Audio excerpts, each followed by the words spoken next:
Broadcasting from the Cass Corridor in Detroit, this is The Metro, a slice of news, culture, and conversation. I'm Tia Graham. And I'm Robin Vincent. Today on the program, Americans have trillions of dollars in student loan debt, and the cost of college continues to rise. With huge cuts to the Department of Education, we'll look at how college federal funding could be affected. Plus, Detroit kids struggle to access books. One advocate is putting them into little hands. Also, do veterans have the support they need, especially as the Trump administration cuts their services? We'll have that coming up later on, but first. The Michigan Statehouse is split, with Democrats controlling the Senate and Republicans controlling the House. And that has us wondering, what will legislators actually get done this session? Already, a legal battle between Democrats and Republicans has ensued, and it doesn't portend a friendly future for the two chambers. Of course, state lawmakers work for us, so we want to know who's reaching across the aisle and trying to find common ground. That is, who's prioritizing the state's key challenges right now, things like Michigan's economy, which could take a beating under Trump's tariffs. And Robin, education is also a question. When the Democrats had a trifecta in Lansing, they passed some meaningful education policies. Will that continue? Republicans have their own education bill package that they passed in the House, but it's unpopular with Democrats. Meanwhile, Governor Gretchen Whitmer released her proposed state budget last month with notable investments in education, but it's uncertain whether House Republicans will approve that funding. To discuss the Michigan State House drama and what voters need to know, we have Colin Jackson here. He's a political reporter with the Michigan Public Radio Network. Colin, welcome back to the Metro. Thanks for having me back. Of course. So, first and foremost, Colin, let's talk about the legal battle over 9 bills that were passed last session when Democrats controlled the state House. House Republicans are refusing to send those bills to Governor Whitmer for her signature, and that sparked a legal battle. A judge has already ruled the bills must go to the governor per the Michigan Constitution. So, what are these bills? So basically these bills, they're not the sexiest bills. You know, a lot of them deal with education, or not education rather, but employee benefits, you know, for corrections officers or for teachers, public assistance benefits. It allows, it's more specifically to Detroit, you know, this would be a bill that would allow the Detroit Historical Museum to potentially levy a millage that would help fund it going forward, you know, Cool. Similar to what you have with the DIA, for example. So these aren't the sexiest, most controversial bills. These are bills that were passed last session by Democrats when they controlled both the House and the Senate, and then were just never sent to the governor. They were in the job of the House clerk's office. The House clerk was sending a lot of these bills over basically up until the wire, when Republicans gavelled in and officially assumed control of the chamber earlier this year in January. And when that happened, there were still 9 bills left to be sent over. Republicans asked what to do with this. Speaker Matt Hall said, don't send them. And that's kind of the start of all of this. Do you think they're actually going to hit Whitmer's desk? That's a good question. I mean, the judge said they do have to send them, right? Constitutionally, there's no set timeline saying all bills passed by the legislature have to go to the governor by X date, right? It just says all bills passed by the legislature have to go to the governor. So that was kind of the question here. You know, you have Speaker Hall saying, well, we don't even know if it's constitutional for us to send bills passed by the last legislature to the governor, you know, as the future legislature. You had the Senate saying, okay, quit playing, like send these bills over right now. And that was really the sense of this lawsuit. You know, the Senate sued. It's enough is enough. You had Democratic Senate Majority Leader Winnie Brink saying enough was enough, just send these over. Speaker Hall had originally said he needed to do a legal review. Then he was saying like legal review kind of led to they don't think they have to do it. They're going to resist. The Court of Claims kind of gave this decision that provided room for both sides to claim victory in this here, where the Court of Claims said, yes, all bills do have to go to the governor.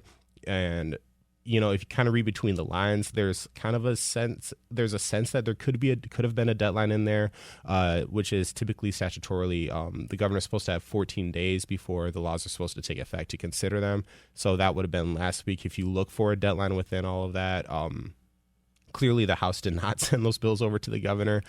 Speaker Hall still saying he doesn't have to do it. So now you have both sides filing motions with the court, looking for a little more victory there. Colin, what is it? Because it just sounds like a lot of back and forth right now, a lot of tit for tat. So how is this affecting the dynamics between the Democrats and Republicans? It still remains to be seen. There hasn't been.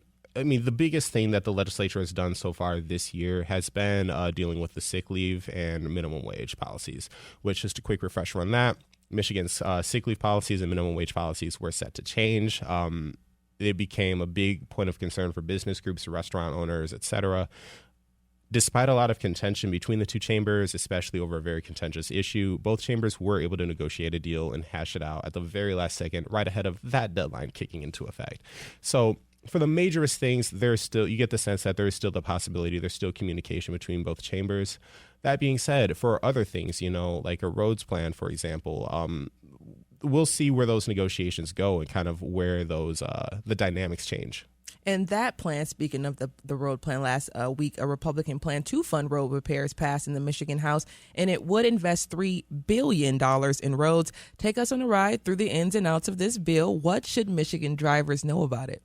Yeah, so this is a multi-bill package from House Republicans. Again, this is something that Speaker Hall and House Republicans had introduced last year and then reintroduced this year again once they took control of the House. Essentially, it would shift around money. Some of the biggest parts of it would be all the money. So right now, if you go to the gas pump, you pay a fuel tax, but you also pay sales tax. So this would get rid of that sales tax on gas when you're at the pump. Let's say you go to Speedway, you're pumping gas, you no longer pay sales tax. What it would do instead, though, is raise the fuel tax on that and put all of that fuel tax money collected at the pump toward roads, which is something also in common with Governor Whitmer's proposed plan, where basically all the taxes you would pay at the fuel pump would go towards roads. And that's something that people have talked about for a while. But that raises some concerns, though, especially from education groups who say, we depend on sales tax for education. So that's something where's that money going to come from for us? They're worried about that potential loss funding from that sales tax. So then the bills would also set aside, I want to say around $750 million or so. That number might be a little bit off, so I apologize. And put it toward schools specifically, right off the top, and then kind of education. The school aid budget the school aid fund would still get its usual appropriations, from whatever else sales tax happens, from purchases at the store, et cetera. And then beside from that, so that's around $1 billion or so, I believe, from the plan right there. And then for the other $2.1 billion from the plan, that would come from the corporate income tax. And then there's a whole different split that Republicans have for putting that toward different types of local roads. And it gets a little more into the weeds from there. But some of that money, though, would come from expiring business incentives. There's a hope to push some businesses that still claim legacy tax credits toward the current corporate income tax instead of the Michigan business tax, which gives some of these companies a little bit better deals. So there's this push to keep those, not take those deals away, but transition by raising the Michigan business tax and kind of some of these expiring credits, move those away. So the taxes that businesses pay would also move around, and that would come up with some money too, Republicans say. But then there's still concerns, though, that with all these cuts and shifting money around instead of raising new revenue directly, that they could come at the cost of some programs. So I know it's a wide, sprawling topic, but that's the simplest I can put it. Yeah, I was just going to say, it seems like the Republicans are just kind of shifting and kind of playing a little bit of a game of eggshell here. I can't think of the name of that when the shells are moving around and we're playing those games, but they're moving the budget around to kind of fix and put it to where they need to put it in order to get their package pushed through. And that's something that Republicans will say as a selling point to this plan. They'll claim that it's revenue neutral, that it doesn't require raising taxes on Michiganders. Governor Whitmer's plan, it's not as detail specific. We're still looking to see some bills from that plan. But a lot of it in the press release she sent on the communication, she talks about raising money from corporations from that, have a lot of heavy traffic on our roads. She also talks about potentially raising money from the marijuana industry as well. So it's kind of that difference between raising new revenue versus trying to use what the existing revenue we have and shifting it around. But again, you still have those concerns from that plan of using existing revenue, shifting it around. What's going to get cut in the distance? What's going to get cut in the background? The game, Colin, was 3-card Monte. When you kind of like shuffle the cards around and you kind of pick out and figure out where the money is hidden or whatever that prize is hidden. So that's what it kind of felt like in my brain as you were explaining that. But as well, just a question, just kind of off topic a little bit, but not really. I'm trying to understand because I'm hearing so many different things about Republicans and controlling certain spaces and places and the shifting of money and resources. We've heard about it a lot more now, especially as Trump's in charge, Elon Musk, and then administration's in charge. Do you think that we're hearing so much more about the allocation and the changing of money and the way that it's moving now due to what we're seeing federally? I think that Michigan Republicans are taking a lot of their cues from the top, from the Trump administration, from Republican conversations nationally. But at the same time, I do think some of this we're just hearing about is purely because Republicans have power again, and whichever chamber has power, whichever party has control power, whichever chamber is just active is probably going to be the one that gets covered as well. And I'm not saying the Senate hasn't been active. That's still controlled by Democrats. But it seems like some of the kind of the sexier news, the more bolder topics are currently being taken up by Republicans, whether that's roads or anything else. You're listening to The Metro on 101.9 WDET FM. I'm Tia Graham. And I'm Robin Vincent. We're talking about legislation moving through the Michigan Statehouse and what our elected representatives are up to in Lansing. Our guest is Colin Jackson. He's a political reporter with the Michigan Public Radio Network. Colin, House Republicans just passed an education bill package. You've reported on some of those bills. What can you tell us about Republican priorities when it comes to education? Yeah, so this, again, is something that came from last fall when Republicans were in the minority. They introduced it, and then the package kind of got reintroduced this year now that they're in control.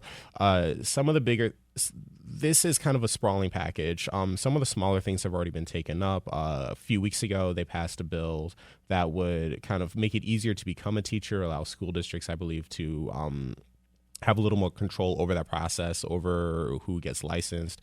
And the argument for that is, I may not have necessarily all the education, teaching, training, and everything else that the state may require, but I may know how to do my job really well if I'm a veteran in this industry and I want to teach. So maybe I should be able to teach. So there's kind of some concerns around that, or some support or concerns depending on what perspective you're coming from. Last week, they passed a few more bills.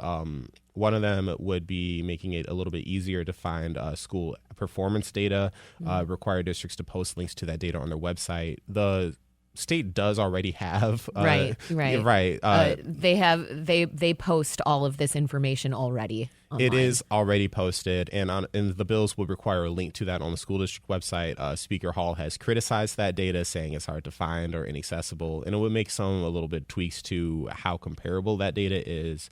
But yes, to your point, that data is largely already accessible. Another thing too would be allowing high schoolers to dual enroll in trade schools. You did see some Democratic support for this plan as well, just to say. That being said, Democrats came over to the press desk after the vote. They still criticized it a bit. They said it wasn't necessarily as helpful as Republicans were selling it to be, but they didn't necessarily see it as the most dangerous either. Did they tell you what would have been more helpful, what they wanted to see in those bills? I think not necessarily from these bills. I think that they want to see more just overall funding in education, which is a common talking point you hear from Democrats especially. Yep. I think that a lot of this kind of remains, the more contentious fights over this package remain to be seen. I think some of the more contentious things would be, when we talk about the actual organization and how people are nominated to the State Board of Education, or how the state superintendent gets picked. And some of these things will require, I believe, a constitutional amendment. So I think that's where you're going to see when those efforts get pushed forward, if they get pushed forward, I think that's where we're going to see a little bit more of the contentious, heartfelt battles. Or also the same thing with when it comes down to actually bills in the package that would change Michigan's core education curriculum as well. I think anytime you change that, that's going to be a little more contentious. Let's talk about another package of bills very briefly, sponsored by Michigan Republicans, that some critics have called xenophobic and discriminatory. This legislation would prohibit some non-residents from buying agricultural land. It specifically lists people and entities from China, Cuba, Iran, North Korea, Russia, Syria, and Venezuela. What's going on here? So these were a bill package that received their first committee hearing last week. I've talked to the sponsors of this, and as you had mentioned, there was a lot of concerns, from groups saying this is reminiscent of maybe days around World War II when the rights of Japanese American citizens were significantly infringed upon. Alien land laws, they were called. Yes, exactly. So this wouldn't necessarily discriminate against citizens, but there are concerns right now that, for example, if you are a student you're on a student visa from China, for example, or one of these other countries of concern that they're calling, I believe they're referring to State Department policy, deferring to State Department policy in this. But for example, if you're not a green card holder, if you wanted to buy a house or buy land, you would not be allowed to do that. And I think that's something that, again, when you start limiting people's rights based on their countries of national origin, I think there are legitimate concerns there that people have been raising. When you talk to the Republican sponsors, they kind of said that, well, we're going to make some tweaks to it. We're going to make some fixes, address some of these concerns. What those look like remain to be seen. I personally haven't seen any updated versions to these plans coming out yet. But that's where things are right now. This is another priority of Speaker Matt Hall. So I would assume to see these moving forward. But I think it comes down to what changes can be made in committee. If we even see changes in committee, it's unlikely these would go anywhere in the Senate anyway, though. House Republicans pushed a vote on a drive safe bill, and that would have allowed undocumented people to obtain driver's licenses and state IDs. It died during that vote last week. Now, 16 states in the District of Columbia have similar laws on the books. Advocates say these kinds of laws help undocumented people to live less on the margins and that they improve road safety for everyone. Why did Republican leadership push a vote on this? So the official line we heard from Republican leadership was that these were bills that were introduced by Democrats. Last session, there was a lot of call from progressive Democrats, especially, or those more to the left, immigrant rights groups, to see a vote on this. These never went forward under then Speaker Joe Tate. And so the official line from Republican House Speaker Matt Hall now is that, okay, they said they wanted a vote. Let's give them this vote. Democrats don't believe it was so charitable. I think there was a lot of frustration. I think, frankly speaking, it can benefit Republicans to have your opponents on the record voting for something that you see as unpopular with their constituents, especially people in vulnerable areas. And so why last week, we may never know. I personally don't know why last week specifically. But the other thing, too, that Democrats have said was if you really wanted to bring this for a vote, you could have discharged the other packages from committee or the other bills in the package from committee. There was just one bill specifically that actually got to see a vote. The other thing, too, was these bills never got a committee hearing, which under Republican leadership, that's because Speaker Hall says the chair of that committee wouldn't have done it. But still, when we talk about the typical legislative process, if you're bringing this forward in an earnest vote, typically bills would see a committee hearing first, although there's always exceptions, especially for priorities and everything else. But yeah. Okay. This sounds like some of the theatrics that mirror what's happening at the federal level. It sounds like a way that the Trump administration policies are kind of affecting state politics. And then on the other side of the aisle, Senate Democrats recently approved a resolution in support of DEI. Have other moves had more teeth that you see related to either opposing or supporting Trump's policies? I mean, to that point about resolutions, again, just to try and bring back to House Republicans briefly, they also sponsored a resolution that would encourage the administration to get rid of the U.S. Department of Education. So we're seeing this from both chambers when it comes to these non-binding resolutions, these symbolic measures. Last year and a little bit of this year, you saw a push from Democrats to try to codify some policies that, for example, like the ACA into state law, that they would think were possibly at risk from the Trump administration. This session, especially now that you're in divided government, it's going to be a little bit tougher to get some of those things through. So I don't necessarily know if there is a big future for bills that have more teeth to, as you say, resist the Trump administration's policies.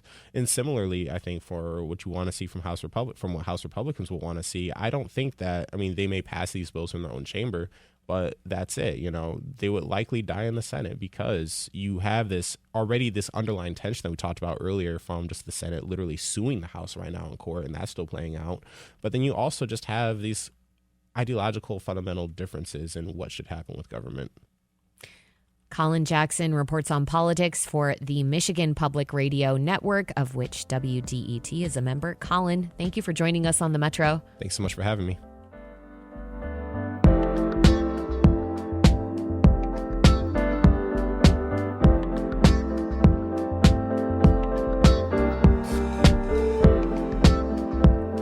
This is the Metro on 1019 WDET FM from the WDET Newsroom. Detroit's State of the City addresses tonight.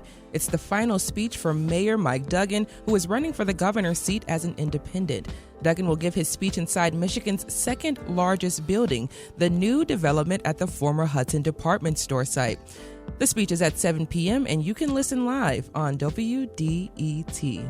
As well, coming up at 11, more cuts to the Department of Veteran Affairs are on the horizon. The agency provides critical housing support and healthcare services to vets. We want to hear from veterans or those close to veterans. What is it like re-entering society? The number is 313-577-1019. This is the Metro on WDET. We'll be right back. Stay with us.